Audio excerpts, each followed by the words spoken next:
I am here to speak all things motherhood, healing, parenting, and all things in between. And right now, I am going through the depths of my parenting journey as my two children hit teen years.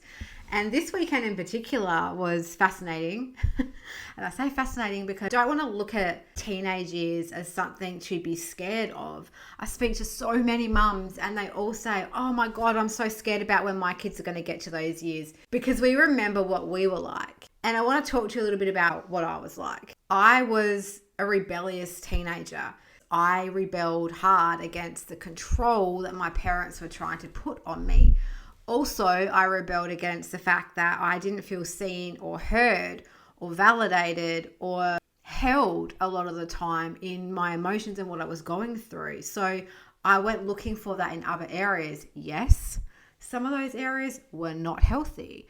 But this is the thing I'm learning through this parenting journey and my own healing journey and breaking the cycle and the patterns and developing a relationship with myself that is the greatest gift of all going into parenting my teenagers right now. What I've learned over the last few years as my kids are really starting to find their feet and starting to find their independence is the fact that if you do not have a strong relationship with yourself first, you cannot expect to have a strong relationship with your kids, period.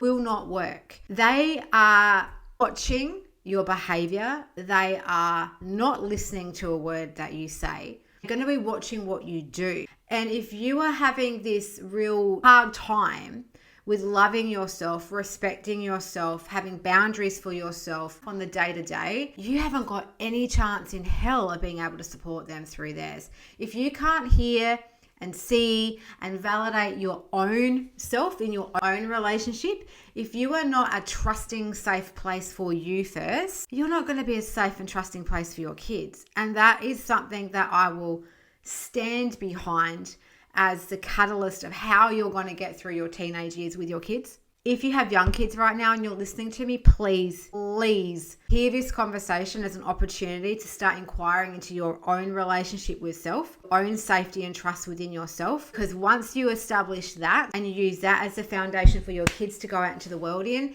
then you're going to look at teenage years as a incredible journey. Instead of, oh my God, I know what I was like, they're going to be the same. And sure, there is going to be an element of that because kids will push your boundaries. This is where your communication needs to be chef's kiss. If you aren't communicating right now, if you are shutting them down, if you are pushing them aside, if you are yelling, screaming, if you are preaching at them and not being able to hold them in support with respect, they are not going to be able to come to you when things are scary or challenging or tough or they're going through something.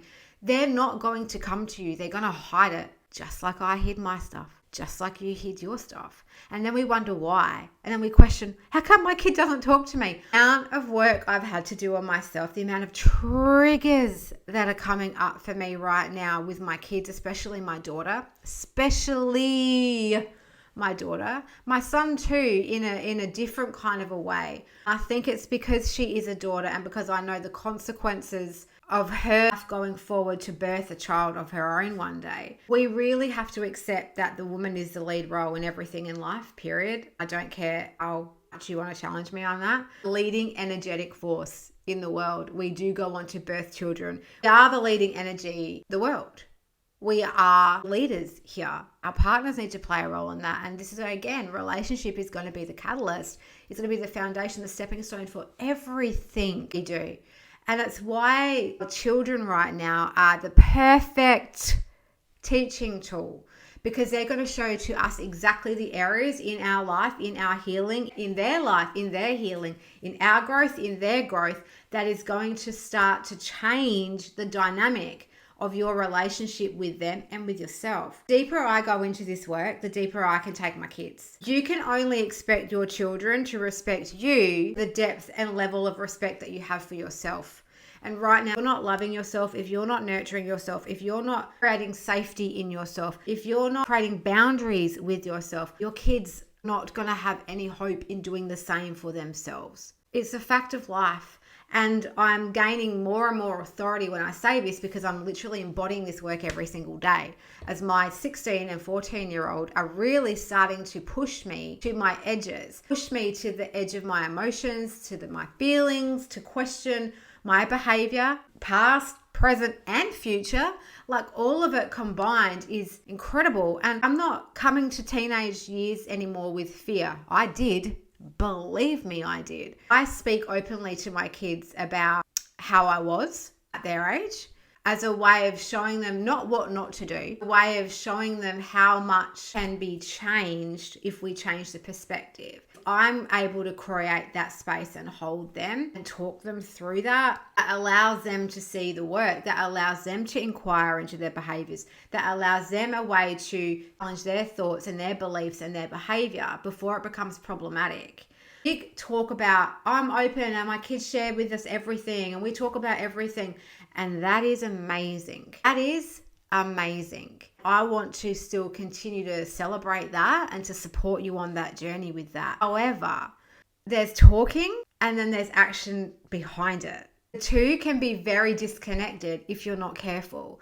We can talk, and they can tell you things, but they need to be able to be modeled what it looks like to feel things. I now will allow my kids to ask themselves questions. I will ask them open-ended questions that allows them to inquire into their behavior, instead of me coming down on them like a hard brick going, you should not have done this, like I was raised, in a way that allows them to go, oh, okay, it's safe to have this conversation with mum.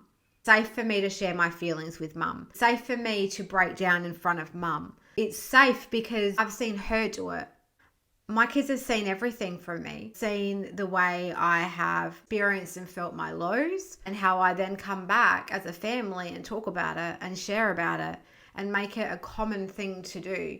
I've got to see the action and not just the words. And I think for me personally, this has been an incredible shift in the way that I parent, where there's got to be more embodied leadership and embodied action rather than constant speak. Because behind all those words are feelings that are left stored and trapped in our bodies. If you're not actually processing those thoughts and feelings, if you're not allowing whatever is there to move through you in a somatic way. When I say somatic, I mean doing the work on your body. There's emotion stores and traps in here. And it's why us parents become super reactive when our kids go out drinking, or, all of those things that are going on for me in my world right now. Like, my two kids had parties over the weekend, and I was like, oh Christ, like, here we go. This is going to be a nightmare. Tildy's going to go off boozing when she says she wasn't, and she's 14, because I was 14 and a half, almost 15, when I started really hitting it and doing things behind my parents' back and hiding liquor in the bottom of my cupboard with